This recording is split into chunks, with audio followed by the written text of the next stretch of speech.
I've been running experiments testing the reliability of grades across 3 different boards. After my V7 experiment, I got a few comments saying my sample size was too small and the results would look different with more data. So I went back and climbed 15 more V7s to find out if they were right. What ended up happening is probably not what the commenters were expecting and might change how you think about grades. Hello and welcome back for the next installment of my running grades experiment. If you're new here, in previous videos I've been testing how reliable grades are for myself at a height of 5'0" and a span of 5'2". I did this by climbing V7s and V8s on the 2016 Moonboard, Kilter Board, and TB2. I tracked my sends, attempts, and effort level for each climb, and then I ranked the boards from easiest to hardest. At V7, the Kilter Board and the 2016 Moonboard were tied for the easiest, and the TB2 was the hardest by a large margin. In this video, I wanted to find out what, if anything, would change with more data, so I went back and tried the next 5 most popular V7s on each board. I used the same rules as last time with a max of 5 tries and giving an RPE rating from 1 to 10 for each send. So without further ado, let's get into the climbing.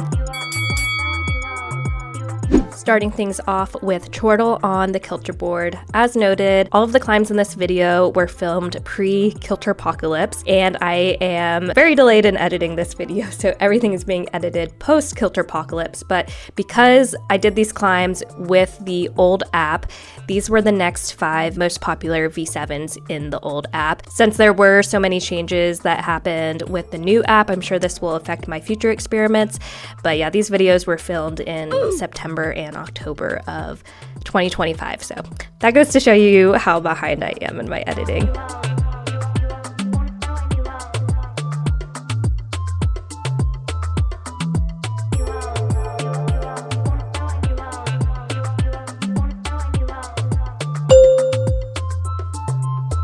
I've mentioned this in my previous 2 grade experiment videos, but it's worth noting again that the 2016 Moonboard is the board that I have spent the most time on and have the most experience with, so worth mentioning just as a potential factor in the results.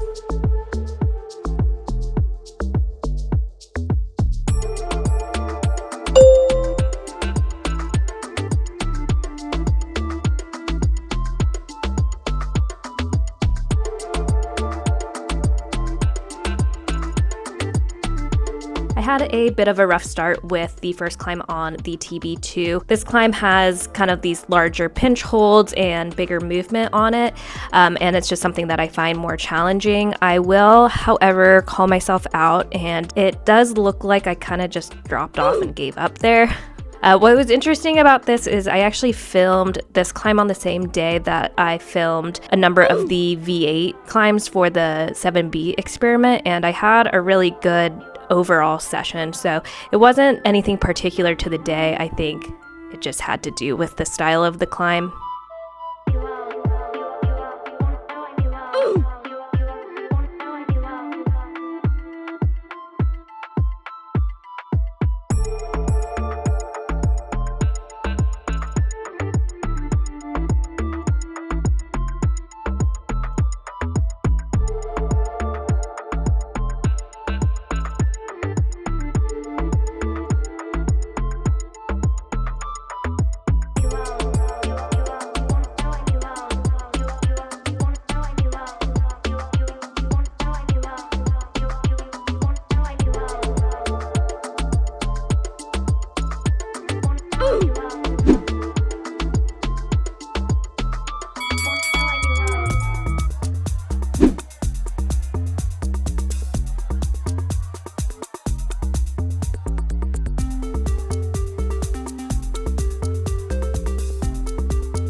It's worth bringing up the discussion about matching again on this climb. So this one's marked as matching being allowed, but it did seem like the intended sequence was to not have any matching. However, for this experiment, I've just been following the same rules of if it doesn't say no matching, then matching is allowed, and I'm just choosing the path of least resistance. And I just wanted to keep that consistent throughout the experiments here. I also do think it would be fun to go back to this one and try it no matching outside of this experiment.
The style of the TB2 V7s definitely changed after that first one and suited me better, so I was able to have a good round 4 across the boards.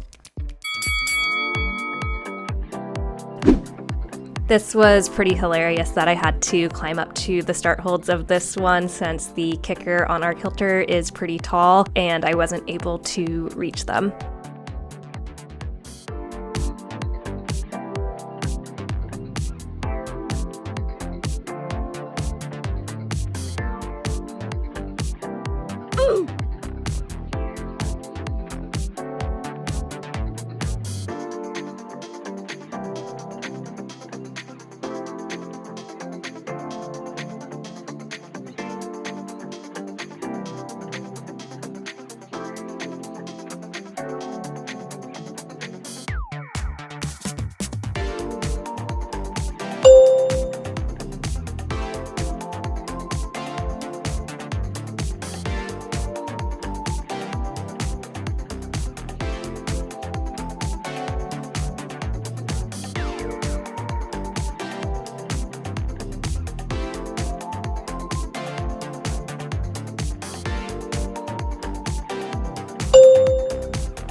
This last V7 was my favorite of the TB2 climbs this round. I pretty naturally came up with this left foot cross through beta and was pretty excited about it.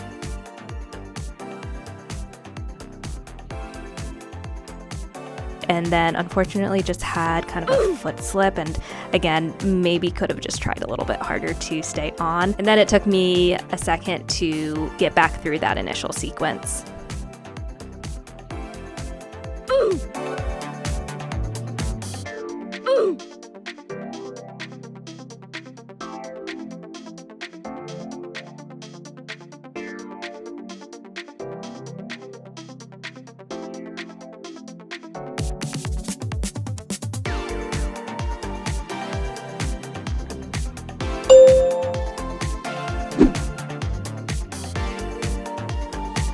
Now let's take a look at how this second set of climbs compared to the first and what the combined data of 10 V7s per board shows. Starting with the second set on its own, on the Kilter board, I set all 5 climbs again, but what changed quite a bit was my number of attempts. My average tries percent dropped from 2.2 to 1.4, and my average RPE decreased slightly as well. The 2016 Moonboard, which was the most consistent set of climbs in the last experiment, stayed very consistent. I sent all 5 climbs again, the average tries percent dropped slightly, and the RPE stayed the same. On the TB2, I went from sending just 3 out of the 5 climbs in the first set to 4 out of the 5 climbs in this set. My average tries percent dropped pretty significantly, and the RPE came down slightly as well. While it was still the hardest board, there was definitely a noticeable improvement. When combining the whole dataset of 10 V7s per board, the rankings stayed the same. The 2016 Moonboard and the Kilter board were tied for the easiest, and the TB2 was still the hardest. But what was interesting about this larger sample size is that the boards all got easier. Across every metric, my numbers improved when adding in the second set of climbs. These results point us to something worth thinking about, which is how much data are we really using to judge our own abilities? A lot of climbers determine their performance at a grade based on just a few climbs. Maybe you want to see what that next grade level feels like, so you try one climb at that next level, decide it's too hard, and move back to easier graded climbs. But if I had done that with the board V7s and judged myself solely on, let's say, factor analysis, which I couldn't even do the first move on, I might have concluded that V7 was too hard, which we know would be a pretty distorted picture of my abilities. This, of course, is an extreme example, but it's not all that uncommon. What this experiment suggests is that the picture of your abilities at a certain grade becomes more accurate the more climbs you add to your sample set. One climb tells you about that specific climb, the style, the holds, the morphological requirements, but it doesn't necessarily tell you much about you. If you do want a clearer view of your abilities as a climber, I've made a free self-assessment that breaks your climbing down across 5 key areas. If you're interested in that, the link is in the description. So, the more V7s I climbed, the more consistent my performance became, which means that maybe the problem isn't always just grades, but it's how we rely on too little data to tell us where we're at. I'll keep adding to the V7 dataset, and I'm working on the V8s as well. Let me know your thoughts on these results in the comments. Thank you so much for watching, and I will see you next time.